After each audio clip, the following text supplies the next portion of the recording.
Aba, saan ang punta ng ating Team Kudkod ngayong araw? Ngayong araw nga pala mga Kudkod ay pupunta tayo sa bahay ng aking tita. Syempre may pabasa doon. At dahil ito ay pampamilyang okasyon, kailangan at minarapat nating pumunta bilang pakikiisa. Dahil nga naman ngayon ay Semana Santa, marami dito sa atin ay nagpapabasa. Ito ay kaugalian na natin bilang mga Katoliko tuwing Semana Santa. At syempre pa dahil medyo may distansya ang ating pupuntahan, minarapat at minabuti nating sumakay ng ating pambansang sasakyan, ang Jaguar. Ay joke lang. Itong ating nga palang tricycle ay talaga namang napapasabak na sa ating mga lakaran. Kaya naman talagang nagpapasalamat tayo dahil kung wala siya, wala din tayong vlog. Ay joke lang. Syempre pa kasama natin yan ang ating mga Team Kudkod at ang ating Team Chikiting at syempre ang aking kapatid at ang kanyang asawang aking bayaw ay nauna na doon dahil nga naman sabi namin abay malili tayo. Para naman may representative ang ating pamilya, sila'y nauna na at sumakay ng motor. O ayan mga Kudkod, makikita nyo na naman ang ating naggagandahang mga daraanan at kasama na ang itong tulay na talaga namang marami na rin ang nagdaraan dito. So marami na rin ang mga naisalba nito, maitawid lang ang kanilang mga buhay. Abay ano bang pinagsasabi ko? Ayan mga Kudkod, nandito na ulit tayo sa ating paglalakbay. Balik tayo sa ating topic. At syempre pa, para tayong nasa pelikula dito, no? May sumusunod sa atin mga Kudkod. Talaga namang minabutit, minarapat nating bilisan ang ating pagpatakbo dahil baka tayo ay maabutan. Ayan na ang ating mga kalaban mga Kudkod. Bilisan na. Abay. Ginagawa mo! Ginagawa mo! Luminis sila mga Kudkod. Tumago, hindi kinaya nila. Abay takot sila mga Kudkod. Ayan mga Kudkod, ito nga pala dito sa probinsya. Masaya talaga ito. Gustong gusto ko talaga na lumalabas ako at naglalakbay. Diba naglalakbay? Kung nakikita nyo mga Kudkod, halos palayan dito ang ating dinadaanan dahil ito ang karaniwang hanap buhay ng ating mga kababayan dito sa bayan ng Minalabak o sa Bicol. At syempre dahil nga sa nagdaang bagyo, marami ang ating mga magsasaka dyan na naapektuhan. Kaya naman saludo tayo sa ating mga kababayan na magsasaka dahil kung wala sila, wala tayong rice, diba? O, so ito na ang ating pangalawang tulay na dinaanan mga kakudkod. At sa kasalukuyan medyo smooth pa ang ating paglalakbay. Life is a journey kumbaga. Parang itong dinadaanan natin. Sa ngayon, nakikita nyo naman kung gaano ka-smooth ang ating dinadaanan. Walang lubak-lubak. Ito ay kumbaga patag pa. So mamaya makikita nyo kung ano pa ba ang ating mga pagdadaanan dito. Ganito ba lagi? Or hanggang makarating tayo sa ating pupuntahan? Ay smooth ba talaga? Walang lubak-lubak or walang rough road? Kaya huwag kayong mawawala. Tapusin nyo ang ating video na ito para malaman nyo kung ano nga ba ang ating mga napagdadaanan sa buhay. Life is full of mystery, kumbaga. Parang sa relasyon lang, kumbaga. Sa relasyon, merong mga ups and downs. Pero ganun pa man, tayo pinagtitibay ng ating panahon. Dahil sa mga napagdaanan natin mga pagsubok sa buhay, kahit anong bagyo ang dumating, pagsubok o problema, ay kayang-kaya natin yan. Kaya naman, patuloy lang tayo sa ating buhay, kahit ano pa ang mangyari. Life must go on, kumbaga. Ang dami ko na sinabi, no? Abay, totoo yan mga Kudkod. Alam natin na ang buhay talaga ay marami tayong pagdadaanan sa buhay. Hanggat tayo nabubuhay dito sa mundong ibabaw ay hindi natatapos ang ating mga problema. Pwede tayong magpahinga pero bawal tumigil, kumbaga. Nasasaktan tayo, ano pa ang mga nararanasan natin ng mga pagsubok. Pero at the end of the day, kailangan nating mag-move on, di ba? At syempre pa, marami ding nag-aantay ng mga opportunity sa ating buhay. Ang kailangan lang nating gawin mga Kudkod dito sa mundong ibabaw ay magtiwala sa ating sariling kakayahan. Walang ibang makakatulong sa atin kundi ang ating sarili lamang. Kaya naman sa mga tao dyan na nawawala ng pag-asa sa buhay, makinig kayo. Dahil marami ang mga darating na mga opportunity sa buhay natin. Kailangan lang natin buksan ang ating isip at unawain ang mga bagay-bagay sa ating mundo. Kagaya nito, ito na ang pagsubok na darating sa ating buhay. Kailangan lang natin ay punuin ang ating sarili ng tatag at pagtitiwala dahil kahit ano pa mang dumating na bagyo sa ating buhay ay kayang-kaya nating lampasan yan. Alam ko marami dyan sa atin mga kababayan o mga nasa ibang bansa, mga OFW na nagkakaranas din ng mga pagsubok o problema sa buhay. Ang iba ay nawawalan ng pag-asa. Kagaya nitong ating dinadaanan mga kudkod. Ito talaga ay masasabi nating ito ay isang problema sa ating buhay. Sabihin na nating rough roads, mga humps, mga hindrance sa ating buhay. Pero it doesn't mean na kailangan na nating sumuko. Dahil sa mga pagsubok, sa rough roads na ating dinadaanan sa buhay, tayo ay nagiging matatag. Kailangan lang nating piliin yung mga bagay na makakabuti sa atin. Kailangan lang nating magdesisyon para sa sarili natin.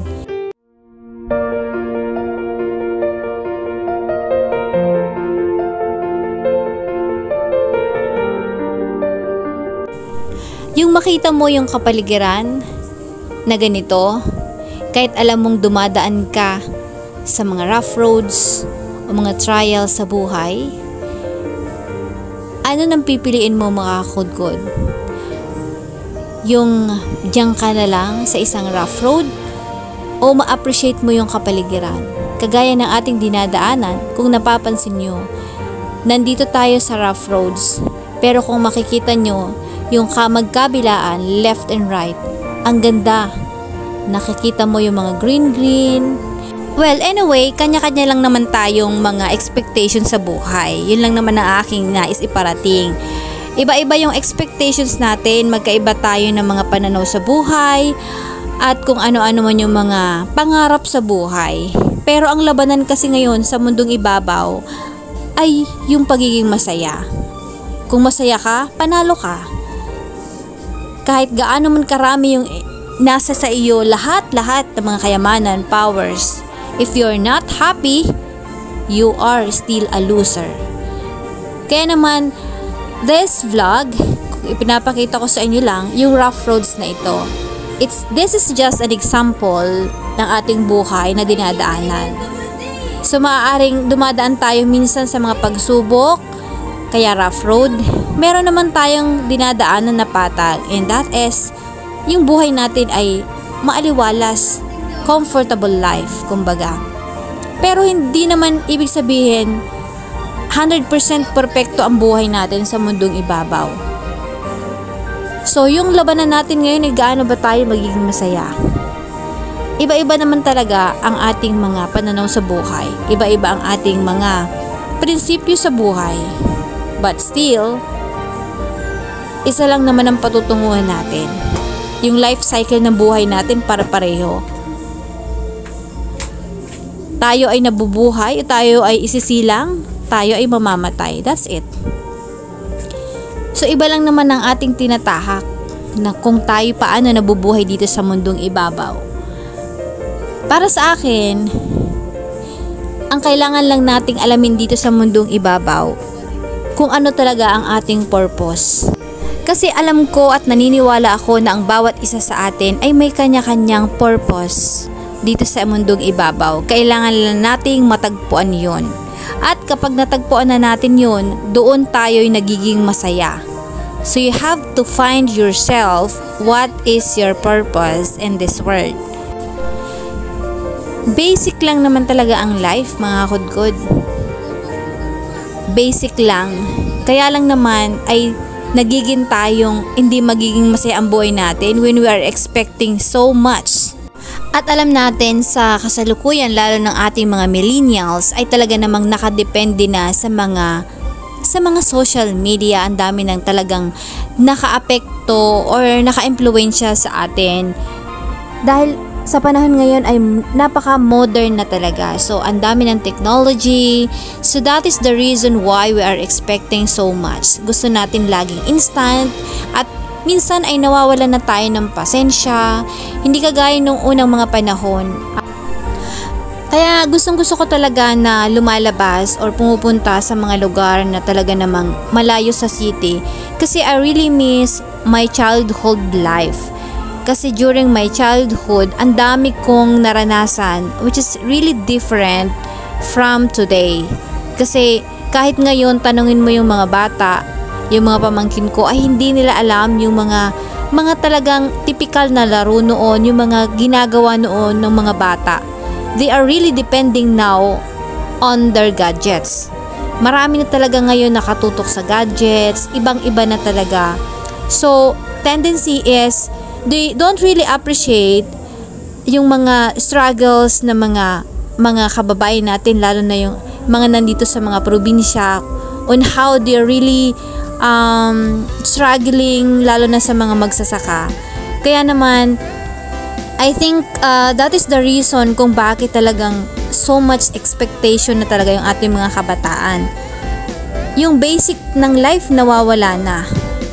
Kaya naman talagang namimiss ko sa tuwing pumupunta ako dito sa mga lugar na kagaya nito.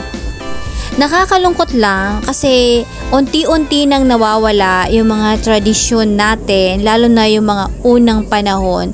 Kaya naman nakikita natin ngayon sa social media, nagkalat yung mga throwback. It because dahil nga sa mga technology, sa mga gadgets na yan, ay nawala na yung mga typical na mga tradisyon ng ating mga ninuno, lalo na ng mga kabataan, kung ano yung talagang ginagawa or mga laro noon, which is bad kasi yung health ng ating mga kabataan ay nakukompromise. Like before, we are physically involved with the activities like mga outside, mga outdoors activities. So kagaya nito, kung napapansin nyo, 'di ba? Talagang nakakamiss, kaya gustong-gusto ko talaga lumalabas, pumupunta sa mga ganitong lugar. Although may mga pagkakaiba na rin or nagbago na dito sa mga dinadaanan namin, unlike before, talagang walang mga kalsada, kahit nga rough roads, walang rough roads doon kasi as in mga puro palayan lang ang dinadaanan. Kung mayroon mang daanan, siguro yung mga sa gilid lang ng palayan. Kasi before, we don't have like mode of transportation ng mga motor, tricycle, or kung ano-ano pa man. Usually kasi dito sa aming lugar, when we were like young, so we don't have mode of transportation na kagaya ng mga ito, ng mga jeep, sasakyan, private cars, or mga motors. Ang mode of transportation namin before is dun sa ilog. So yun ang mode of transportation namin. Kaya we didn't experience dun sa mga ganitong lugar, sa mga kagaya nitong kalsada, kasi wala talagang kalsada noon. Isa lang ang mode of transportation noon, from coastal area down to our proper town. Ilog, ito yung nakikita nyo, mga ilog na to, ito yung mode of transportation noon, na from Baliwag or parang sa up area or coastal area down to Minalabak proper town. Yun lang ang mode of transportation noon. Kaya sa mga millennials ngayon, hindi na nila alam yan. At noon, ang biyahe lang talaga ay isang beses sa isang umaga, pababa ng Minalabak proper town, at paakyat papunta doon sa mga coastal area, mga dadaanan nilang mga mga barangays, doon lang. So walang mga roads na dadaanan, walang mga tulay, as in kung gusto mo maglalakad ka, dadaan ka sa mga palayan, hanglayo ng dadaanan mo. Pero yung mga tao na talaga doon is very talagang napakasisipag. Sila talaga yung mga taong talagang masisipag na masasabi natin. They really don't care kung gaano man kalayo. Kaya mga talagang mamamangha ka, at syempre sasaludo ka sa tibay ng mga tao noon. Pero nabuhay sila kahit gaano pa man ng hirap, walang mga kuryente. Sasabihin ng iba dyan, iba noon, iba na ngayon. So hindi mo naman masisisi kung may mga pagbabago. Yes, that is very true. Kasi lahat naman nagbabago. At sabi nila yung pagbabago na like modernization, it's a part of, sabi nila yung pag-asenso ng isang bansa o ng isang lugar. I don't have a problem with that, but I'm just saying yung mga nakakalungkot lang na nawawala na yung mga tradisyon natin, lalo na yung ating mga kabataan, yung mga dapat na ginagawa nila, which is sa mga schools naman talaga ay nandun pa rin yung mga laro. But typically, lalo na ngayon, di ba, nawawala na rin talaga. So, maganda lang kasi ngayon, napapadali rin siguro yung kagaya ng mga, yung mga information natin, information dissemination, napapadali. Hindi kagaya noon, sulat pa, talagang aabutin pa ng buwan para ma-receive lang, di ba? So, maganda rin, may advantage, may disadvantage. So, yun lang yung ating mga pwedeng ma-compare. But, for me, bilang isang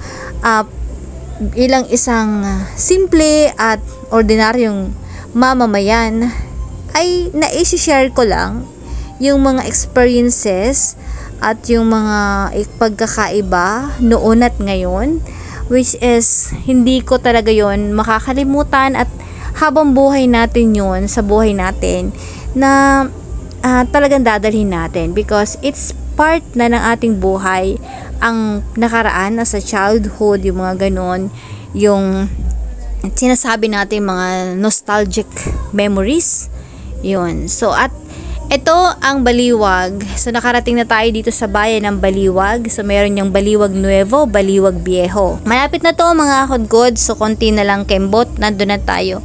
So marami na tayong napag-usapan, at syempre pa, ayun, sa mga buhay-buhay natin na ikumpara natin ang ating mga dinadaan ng rough road. But anyway, napag-uusapan lang naman, 'di ba? So ayun, ang ganda lang dito, ang daming talaga nagbago kung napapansin nyo. At talaga ako, yung mga talagang kaedadaran natin, makikita natin na ang dami na talagang napakaano na talaga. Maganda na dito.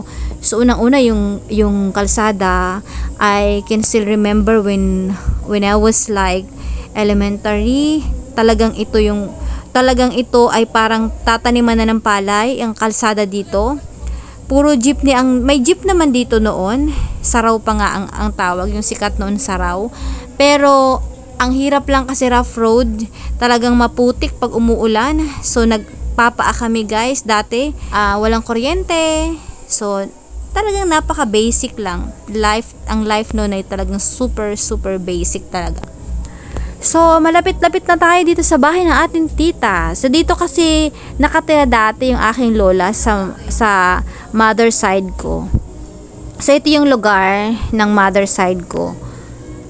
Yung mga tita ko nandito, yung iba wala na, pero pag nababalikan ko to dito, naalala ko rin naman yung mga childhood experiences ko. So yun lang. Ayan, so yung pabasa natin, hindi na natin siguro maabutan kasi talagang medyo na late na tayo, kasi nga yung dinaanan natin rough road. But anyway, ganun pa man.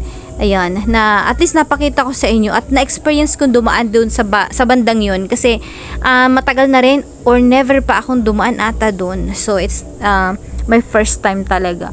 So masaya, at syempre experience na naman, panibagong experience na naman today sa ating vlog. So abangan nyo ang mga susunod natin pupuntahan guys, dito lang yan. So dito muna tayo sa mga malalapit-lapit kasi hindi pa naman natin naiikot yung mga lugar dito. Kaya abangan nyo yung mga susunod nating pupuntahan na makikita nyo dito sa amin. So summer, yan. Summer na nga pala dito, no? So alam ko marami talaga dyan ay naghahanap ng mga beach. So dito guys, sa pupunta namin dito sa bayan ng Nuevo, Baliwag Nuevo, malapit na to doon sa mga pag umakyat ka doon, dadaan ka ng Hubo, may Bagulataw, may White Pebbles, maraming mga white beach doon or mga beach na pwede nyong puntahan na kung gusto nyo mag-outing, family outing, company outing. So accessible naman yung dadaan. Anyway, andito na tayo. Thank you so much for watching ang haba na ng ating vlog. But anyway, yun lang ang ating masasabi ngayong araw na to for today's our vlog. Simple lang naman to guys, ikot-ikot lang tayo dito sa ating probinsya. So ayan, thank you so much, maraming salamat po, and God bless.